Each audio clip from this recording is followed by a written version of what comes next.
Adam Peters, all offseason, grinding his way to an improved roster. The general manager entering year 2 with the Commanders joins us now on Grant and Danny on the Fan. Adam, thank you so much for the time. How you been? What's up, guys? Been great. This is awesome. Really exciting week. Feels like it took really a long time, but at the same time, it was really quick. So pumped up to get on the field this week. Yeah, 3 days away from getting things started against the Giants. I was in Ashburn when you said before training camp you thought that the roster was better, there was more talent, and I don't think that can be argued. I mean, there's no doubt about that. But what do you think as you hand this team over now and entrust it to your staff, to Dan Quinn and company, about the group you and the front office were able to put together for 2025? Yeah, like I said before, and you heard that, but I mean, first it's everybody. It's the front office, the coaches, everybody. The whole organization helps put this team together. It's really cool the way we all work together, and but we're really pumped for the guys that are in this locker room. I think we're deeper. I think we're on both sides of the ball. We're better up front, and secondary. I think really excited about the guys there. I think put a group of safeties against any group in the NFL, and the corners are really deep in experience too. So really just. Great job by everybody in the scouting department, coaches, everybody putting their heads together and finding the guys that'll fit us the best. After all the success last year, Adam, it was a blast for so many fans, and I imagine inside the walls of the org, too, it was really, really cool to go on that ride. But then when you sit down, those emotions go away, and it's, okay, let's get clinical. When you did your evaluation and you said, here's where I want to improve, and then kind of grade yourself and your team against that. What did you set out to say? Hey, we got to get better here, and how do you think you did? Yeah, I think we sat down and really wanted to get better in the trenches, and getting a guy like Laramie Tunsil, and that really strengthens us a lot because we can bump in Brandon Coleman to guard at left guard, and that left hand side of the line is much better in terms of just. It's hard to get better than Laramie Tunsil, and he's been outstanding in his training camp, not only as a player, but as a leader, and taking those guys under his wing, and then drafting Josh Connerly in the first round. And it was cool because he hadn't played any right tackle, so at the beginning, just getting his footwork and everything set, and then he just took off. And once we started playing preseason games, he really came alive. So. Up front, we feel really good on offense and defensively, getting in some bigger, stronger run defenders, Dietrich Wise, Javon Kinlaw, Eddie Goldman, adding those guys to the team we already had and getting Vaughn to rush off the edge. I feel like we're deeper on both sides now. Adam Peters on Grant and Danny. I don't know how many times a team year over year has had their tackles now starting at the guard spots potentially at some point this year, and then those backup guards end up becoming depth, right? And you're going to get Sam Cosmi back as well. So there's just no doubt the O-line so much better on paper going into the season. I wanted to circle back to the two guys you have experience with from San Francisco, though, and we'll stick with the size theme because a smart car-shaped human, one of the biggest dudes I've ever seen, Javon Kinlaw, what a preseason. I mean, he only was out there for a couple snaps, but he lifted up a guard like a forklift and threw him to the side in the Bengals game.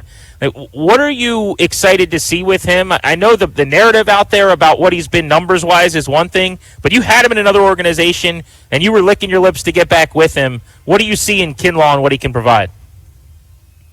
Yeah, I think with JK, first and foremost, and I think this is what we look at for anybody that we bring into this organization, is the person and the human being. And he's an outstanding person, an outstanding competitor, an outstanding teammate. And so to know that ahead of time, a lot of times when you're in free agency, you're going off other people's opinions or what people tell you, and that's where teams that I've been on have made the biggest mistakes in terms of missing not so much on the talent but on the human being. So knowing what a great person he is first and foremost, and being together with him for 4 years, that made me feel really comfortable about bringing him in here into the locker room. And then as a player, he hadn't had a ton of development in his first few years playing. He came in, it was the COVID year, and so we didn't have any training camp in San Francisco that year, so really learning the techniques and everything we were trying to do.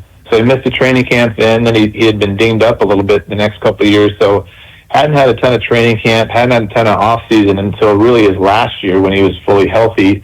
And he went to the Jets and had a really good year. And then, so we think, I guess, long story short, he's still ascending, even though he's been in the league for quite a while. He's still ascending and taking another step. And the way he's bought into our defense, the way he's bought into the way we play, and the way he's led in that meeting room has been awesome to see. So, and he came out and he saw it on the tape, like you said, on that goal line play. And we're looking to seeing a lot more of that. So, really pleased with where he's at, and I think really he's got another level. Adam, another player from San Francisco that's now here in Washington, Deebo Samuel. A lot of folks, fans, are really excited, myself included, about what he might bring to this offense. But last year, I'm sure if you'd ask him, wasn't up to his standards in terms of his usual production. In terms of your confidence bringing him in, is it one of those things where you feel like that was kind of a blip and there are reasons for that happen? Or, is it sort of a decline, regression? Just what did you see? And, just walk us through what he's going to do for you guys. Yeah, with Deebo, similar to J.K., knowing the type of person and the type of competitor he is, he lights up a room, whatever room he's in. He loves football, loves everything about football. He loves coming into work. He loves being a great teammate. He loves hanging out with the guys. He'll come in and sit in your office and just chop it up. Just loves being around football and everything that comes with it. And then in terms of on the field, there's not too many guys that I've been around that have more competitive greatness on the field than Deebo in terms of the way he can will things to happen. And I saw that firsthand for a number of years. So I know the type of competitor he is. And, he did have a down year last year, but he's extremely motivated. It feels like he's rejuvenated here. He's having a ton of fun. And he got a chance to really get a lot of work with Jayden. That was kind of the silver lining with not having Terry here in training camp, is he got a lot of time with Jayden to really, just get a lot of work one-on-one with him, and then just put him in different spaces. And so Jayden can really develop a great chemistry with him. So really excited to see him and what he can do. I think he's going to have a really good year. Deebo Samuel, one of two receivers in the entire league last year who had 150 or more snaps, who was aligned in the backfield, in the slot, out wide, and in tight at least 5% of the time. He and Jayden Reed from Green Bay, and just gives you so many options offensively. Cliff Kingsbury is fired up about that addition. Speaking of offense, though, as we talk with Adam Peters, the GM of the Commanders, on Grant and Danny, let's talk Brian Robinson for a moment. You end up trading him to San Francisco. When did you come to the realization maybe that would have been best for the ball club to just move on? And also, is that more about B-Rob or more about Rodriguez and Krosky Merritt? Yeah, I think, first and foremost, with B-Rob, we love B-Rob and the competitor that he was, and just the person that he is. And so, I think he came out and did a lot of great things for this organization. We thank him for that. But it really was just the confidence we had in that room and the depth in the room.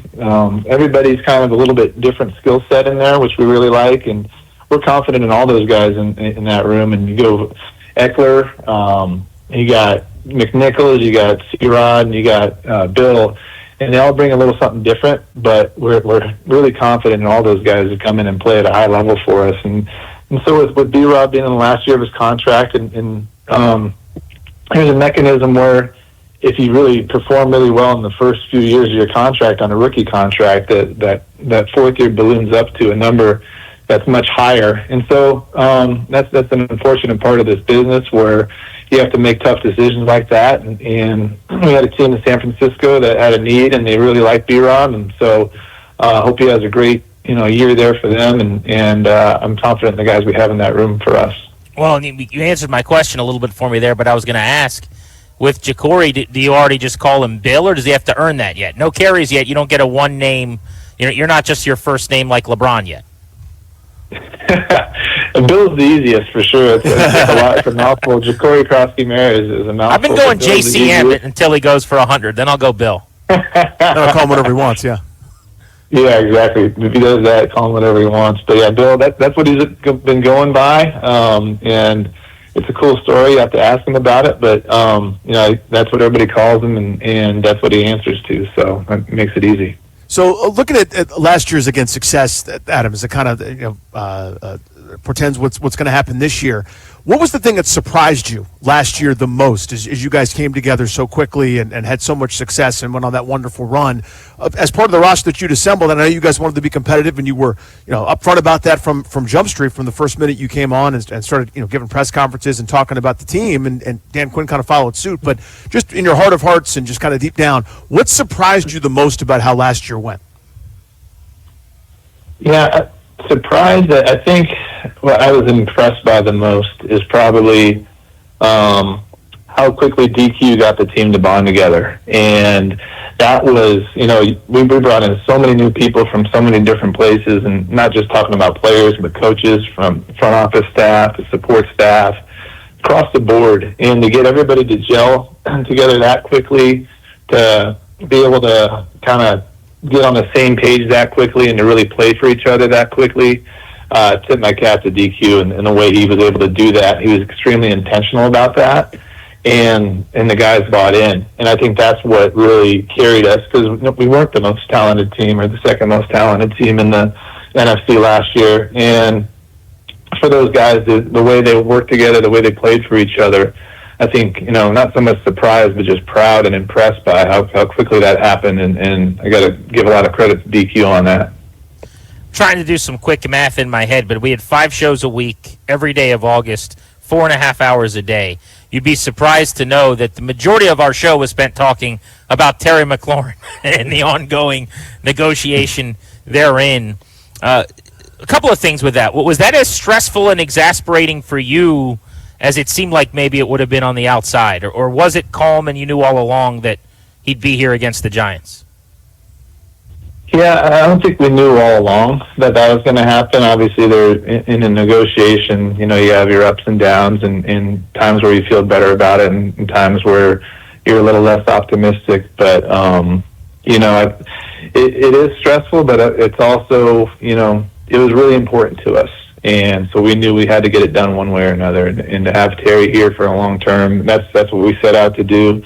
And thanks to really Terry and his representation and our team here with Brandon Sosla and Rob Rogers, they really did a great job just keeping it above board and working together and trying to find something that worked for both sides. And Terry was outstanding throughout the process. We had a lot of meetings, a lot of conversations one-on-one right here where I'm sitting in my office in this chair. And I think those types of things helped to get across the finish line. And, we couldn't be more thrilled. And to Terry's credit, coming out here, first few weeks of practice since he's been back, I mean, he hasn't missed a beat, and he's looked outstanding, and just shows the professional that he is, that no matter what, he came ready to play. So, that's a big deal for our offense to have Terry in there. I mean, just watching all the different highlights from last year and all the incredible plays that he made for this team last year, and so